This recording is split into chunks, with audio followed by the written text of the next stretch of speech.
talk a little bit about Ruxolitinib, which I mentioned is an option in the second-line setting in polycythemia vera, and this was based on the RESPONSE trial, which is a phase 3 trial of patients with polycythemia vera requiring phlebotomies who'd previously been on hydroxyurea.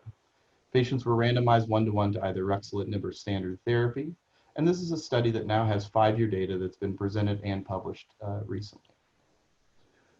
The primary endpoint of the study was a composite endpoint between hematocrit control and spleen response. And as you can see here, about 21% of patients in the Ruxolitinib group were able to achieve both hematocrit control and spleen response. Broken down into spleen response and hematocrit control, you can see that those percentages are both superior to standard therapy, with 40% of patients being able to achieve a spleen response and 60% of patients being able to achieve hematocrit control. Always a key endpoint in myeloproliferative disease trials is symptom reduction. And you can see here that Ruxolitinib showed very impressive symptom benefit, looking at it as a whole with a 14-point symptom score on the MP and SAF, as well as clustered into cytokine clusters, hyperviscosity, and splenomegaly.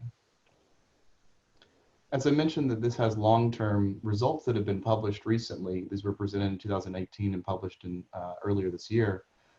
This is the 5-year data in the response study, and what you can see here is the response rates were impressive, but also the durability of response is impressive here. At 224 weeks, patients had there was expected that over 70% of patients would be able to maintain the hematocrit control and maintain the spleen volume reduction. Looking at complete hematologic response, this was also maintained in over 50% of patients at the 224-week mark. I'd be remiss to not mention the RESPONSE 2. The RESPONSE study enrolled patients that had large spleens, and so the RESPONSE 2 was an answer to the question of whether or not this was a drug that was predominantly good for patients that had enlarged spleens, and the answer unequivocally was yes. You can see here in the RESPONSE 2, patients without splenomegaly were able to achieve a very similar degree of hematocrit control and complete hematologic response, as well as symptom improvements compared to what was seen in the RESPONSE study, and that was superior to what was seen seen with best available therapy. So this is not a drug that is just for those with enlarged spleens, as it is able to give benefit to those who do not have splenomegaly as well.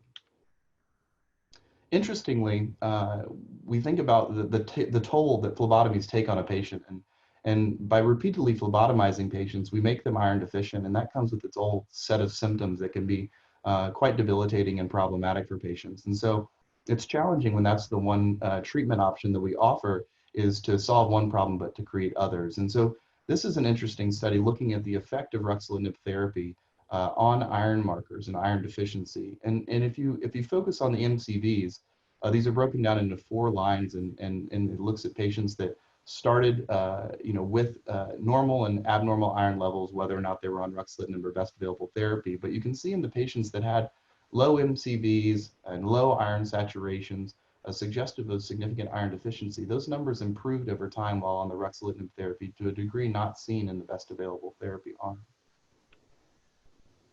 And then looking at the exposure-adjusted rates of common adverse events with Ruxolitinib, you can see in the polycythemia vera setting, the rates of anemia and thrombocytopenia are quite low.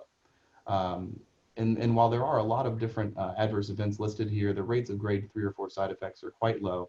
But we need to mention that there is an increased risk of herpes zoster reactivation or shingles reactivation that's seen with Ruxolitinib at a higher rate than that which was seen with the best available therapy. And that's certainly something that we counsel patients on and talk to them about the need for especially the new shingles vaccine and keeping an eye out for this potentiality.